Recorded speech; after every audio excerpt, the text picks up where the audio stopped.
मित्रों नमस्कार। Parameter of law के इस चैनल में मैं आपका मित्र रिटायर्ड जज अशोक शर्मा आपका हार्टली वेलकम करता हूं। कुछ मित्रों द्वारा ये पूछा गया है कि सर डिस्ट्रिक्ट मजिस्ट्रेट और डिस्ट्रिक्ट जज में क्या अंतर होता है। मैं इस चैनल पर सोशल कॉज कर रहा हूं, आपकी कानूनी जानकारी को बढ़ाने का प्रयास कर रहा हूं। देश के हर नागरिक को, प्रत्येक नागरिक को, चाहे वो लॉ स्टूडेंट हो, चाहे वो लॉ फ्रेटर्निटी से जुड़ा आदमी हो, कानून भारत का जानना चाहिए। ये नहीं कहा जा सकता कि वह कानून नहीं जानता है, क्योंकि कहा गया है ignorance of law is no excuse. कानून की अनभिज्ञता या कानून का नहीं जानना, इसे क्षम्य या क्षमा नहीं किया जा सकता है। तो ये जो वीडियो है इसको शुरू से आप अंत तक देखें। वीडियो महत्वपूर्ण है, ये कानूनी जानकारी आपके जीवन में काम आएगी।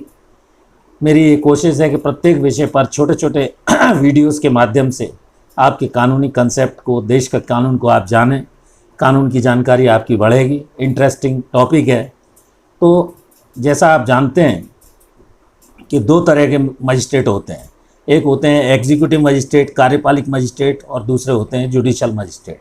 कार्यपालिक मजिस्ट्रेट का काम लॉ एंड ऑर्डर मेंटेन करना है, जबकि जो जुडिशल मजिस्ट्रेट हैं उनका कार्य है न्यायिक रूप से फैसले देना। अपराधी का जैसे कोई भी मामला जब प्रस्तुत होता है उसमें चार्जशीट से लेकर उसका विचारण करना, एविडेंस लेना, फैसला देना, उसको दंड देना, ये कार्य रहता है। तो डेमोक्रेसी में या लोकतंत्र में तीन पिलर बताए गए हैं। पहला पिलर इसका लेजिस्लेटिव है, जो विधायिका कानून बनाती है। एग्जीक्यूटिव या अर्थात कार्यपालिका का ये कार्य है कि वो कार्यपालिका उस कानून को लागू करने की कोशिश करे। और जुडिशरी का कार्य है इंटरप्रिटेशन ऑफ स्टैट्यूट, अर्थात विधि का निर्वचन या विधि की व्याख्या करना। संसद या विधायिका द्वारा बनाए गए कानून की व्याख्या ये न्यायालय द्वारा, जो भी जज बैठते हैं उनके द्वारा की जाती है। तो आर्टिकल जो 50 है इंडियन कॉन्स्टिट्यूशन का, उसमें ये व्यवस्था दी गई है। और डिस्ट्रिक्ट मजिस्ट्रेट, जैसा अभी मैं आपको बता रहा था, जिला दंडाधिकारी जिन्हें कहा जाता है, ये अंग्रेज़ों के समय की व्यवस्था थी। और आर्टिकल 50 में जिला दंडाधिकारी को दंड देने की पहले शक्ति होती थी। अब इन्होंने सेपरेशन जब से हुआ, नई सीआरपीसी 1973 की आई, तो इसमें एग्जीक्यूटिव मजिस्ट्रेट्स को जुडिशरी से सेपरेट किया गया, कार्यपालिक मजिस्ट्रेट को न्यायिक मजिस्ट्रेट से। और एग्जीक्यूटिव मजिस्ट्रेट को कार्यपालिक शक्ति के तहत प्रिवेंटिव सेक्शन, जैसे धारा 107 सीआरपीसी से लेके 110 तक के सीआरपीसी के प्रोविज़न, इसके अलावा बहुत सारे अन्य जो प्रावधान हैं, जैसे 107, 116, 151, 129 से 133 तक के पब्लिक न्यूसेंस आदि, या डिस्प्यूट रिगार्डिंग इमूवेबल प्रॉपर्टी, ये प्रिवेंटिव सेक्शंस की पावर दिए गए। सामान्यतः जो डिस्ट्रिक्ट मजिस्ट्रेट होते हैं उन्हें आईएएस को ये पावर दिए जाते हैं। कलेक्टर डीएम भी हो सकता है। कलेक्टर एक्चुअल में रेवेन्यू डिपार्टमेंट या राजस्व विभाग का अधिकारी होता है। डीएम के पावर सीआरपीसी में सेक्शन 20 में बताए गए हैं। इनके नीचे एसडीएम होते हैं, सब डिविजनल मजिस्ट्रेट कहलाते हैं। और अदर मजिस्ट्रेट जैसे एग्जीक्यूटिव मजिस्ट्रेट, नायब तहसीलदार, तहसीलदार भी होते हैं। तो इनको भी प्रिवेंटिव सेक्शंस की पावर, डेलीगेशन ऑफ पावर के तहत बाय वे ऑफ नोटिफिकेशन राज्य सरकार इनकी नियुक्ति करती है। प्रत्येक जिले में एक डिस्ट्रिक्ट मजिस्ट्रेट होगा और उसके नीचे एसडीएम होगा, उसके नीचे एग्जीक्यूटिव मजिस्ट्रेट हो सकते हैं। तो इनको प्रिवेंटिव सेक्शंस का पावर दिया जाता है। जो मेट्रोपॉलिटन सिटीज़ हैं, जैसे कैलकाटा है, बॉम्बे है, महानगर है, इस तरह के जो मद्रास वगैरह हैं मेट्रोपॉलिटन, इनमें 10 लाख से ऊपर की जो आबादी है, वहाँ मेट्रोपॉलिटन सिटीज़ में भी डिस्ट्रिक्ट मजिस्ट्रेट को मेट्रोपॉलिटन मजिस्ट्रेट कहा जाता है। तो अब मैं बताता हूँ आपको, जो जिला न्यायाधीश हैं या डिस्ट्रिक्ट सेशन जज जो कहलाते हैं, सिविल में तो वो डिस्ट्रिक्ट जज कहलाते हैं। सिविल जब किसी भी केस की ट्रायल करते हैं, सिविल ट्रायल पर मैंने अलग से वीडियो बनाए हुए हैं जो इस चैनल पर आप देख सकते हैं। इसके अलावा जब वो सेशंस खंड में बैठते हैं डिस्ट्रिक्ट मजिस्ट्रेट, तो वो डिस्ट्रिक्ट सेशन जज के रूप में, सेशंस जज के रूप में कार्य करते हैं।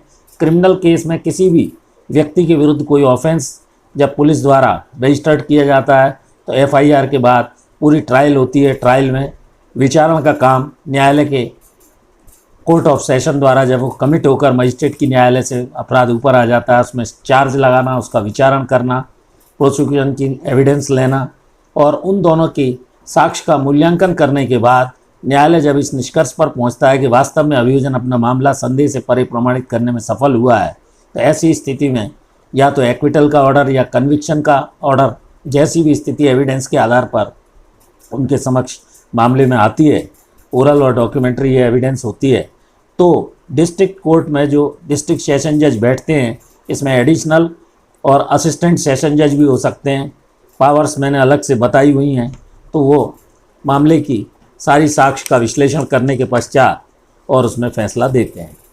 तो ये सेक्शन मैंने 20 में आपको एग्जीक्यूटिव मजिस्ट्रेट का बताया, और जिला एवं सत्र न्यायाधीश प्रत्येक सेशंस खंड में होते हैं, जो कि सेशंस ट्रायल, मर्डर, रेप, लूट डकैती आदि इस तरह के जो भी मामले ट्राइबल वाइज सेशन है वो आप शेड्यूल 1 में CRPC के देख सकते हैं।